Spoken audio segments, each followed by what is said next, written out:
শেখ হাসিনা ক্ষমতায় থাকার জন্য সংবিধান কেটে ছিন্নভিন্ন করেছে, এমনভাবে করেছে যে আর অবশিষ্ট বেশি কিছু নেই। এদেশের ২০ কোটি মানুষকে অবমূল্যায়ন করেছে, তাদের অধিকার ক্ষুণ্ণ করেছে। সবার অধিকার সমান, তাই অধিকার ফিরিয়ে আনতে হবে। আমাদের নেতা তারেক রহমান ঘোষিত ৩১ দফা নিয়ে যে পড়তে হবে, অপরকে পড়তে দিতে হবে। সোমবার বিকেলে সাভার পৌর এলাকার ব্যাংক কলোনি মাদ্রাসার মাঠে বিএনপির ভারপ্রাপ্ত চেয়ারম্যান তারেক রহমান কর্তৃক জাতির সামনে উপস্থাপিত রাষ্ট্র কাঠামো মেরামতের ৩১ দফা বাস্তবায়নের লক্ষ্যে মতবিনিময় ও শীতবস্ত্র বিতরণী অনুষ্ঠানে প্রধান অতিথির বক্তব্যে সাভার উপজেলার বিএনপি সাবেক সভাপতি হাজী জামাল সরকার একথা বলেন। সভা শেষে ১,০০০ অসহায় গরিব মানুষের মাঝে শীতবস্ত্র বিতরণ করা হয়।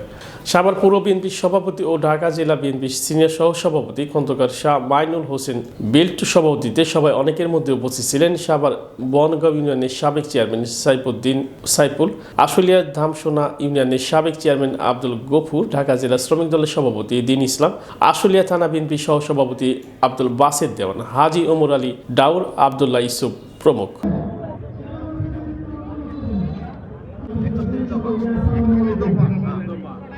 আপনারা একটু ভেবে দেখবেন, ৩১ ধারা বাস্তবায়ন করতে গেলে এই বলে আমি বক্তব্য এখানে শেষ করছি।